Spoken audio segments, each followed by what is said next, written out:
Alright guys, welcome back to another video. Today we're going to talk about Eric Gordon and basically the value he provides for the Houston Rockets. So I know I've been talking a lot about trading Eric Gordon recently, but it seems as if we're going to start the season with him. So obviously the first Houston Rockets game is tomorrow. Very excited for it.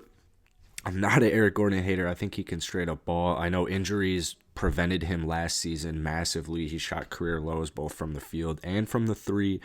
But he is a huge role. He's a great scorer. He can score pretty much any time. If he's healthy, he's a great ad. Basically, I think it comes down to James Harden. If James Harden really even wants him, which I would assume the answer is yes. I wouldn't necessarily believe the reports that are. The reports were that Eric Gordon said that James Harden always reported, or when this is such a bullshit report.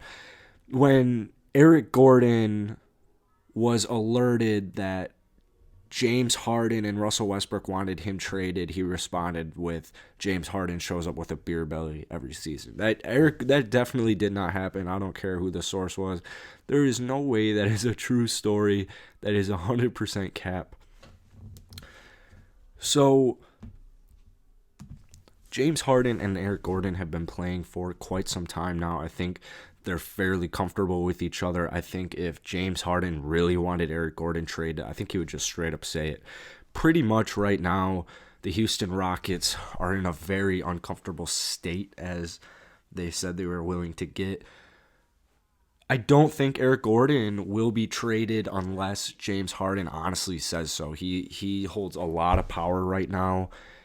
If the Rockets could find a deal for him, I'm sure they would take it. James Harden last couple of days, guys, he's been really petty. Just not really what you want to see. Not really being a full role model. Not showing total leadership. Just not a great look for James Harden. A lot of Rockets fans have been getting upset and just kind of almost calling for him to get traded for some decent pieces, but they want him out, and that's kind of the bottom line. When you request a trade, you're probably going to get traded. So Eric Gordon, if James Harden gets traded, I don't even know what happens to Eric Gordon, but we're going to go into this video just assuming Eric Gordon is here to stay. Now, this man is he's a almost nearly 17 points per game player and also shooting almost 43% career-wise.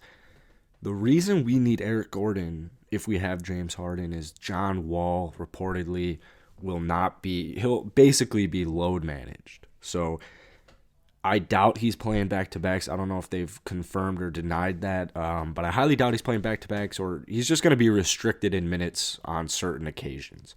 So we don't have John Wall. James Harden, the best part about Russell Westbrook is when James Harden's out, Russell Westbrook, you can throw him in. He loves the ball in his hands, obviously being number one in usage. Russell Westbrook, we need a guy who can come in and score the basketball. Either way, it was honestly the same exact thing with Russell Westbrook or without Russell Westbrook, with John Wall, without John Wall. We need somebody off the bench who can come in here and pretty much just score on a dime. Also, you cannot forget about DeMarcus Cousins coming off the bench. The Rockets also have a very good bench, in my opinion. I know it might not be the best in terms of like 2K overalls, but as far as chemistry and talent and fitting in a system go, I think the Houston Rockets bench is very good. We need a guy on the bench who can come in and basically just make things happen when James Harden needs a rest. John Wall is going to be needing extra rest, more rest than Russell Westbrook would need. So we need an Eric Gordon type player really badly. Some players that have been mentioned Eric Gordon being traded for are Buddy Hield, Victor Oladipo. The thing is, Eric Gordon, fairly injured last season. Like I said, career lows from both the field and from the three-point. His fantasy value as well, but his trade value probably the lowest it's ever been at that point for Eric Gordon. Comes back, semifinals against the Los Angeles Lakers. I think he put up 16 points a game in that series. He was clearly one of the top three players on. Maybe Covington was a little bit better than him. I don't know. He was a top 4 player on the Rockets, no doubt about it. He looked like the real healthy Eric Gordon. So, would love to hear you guys' thoughts on Eric Gordon. Let me know.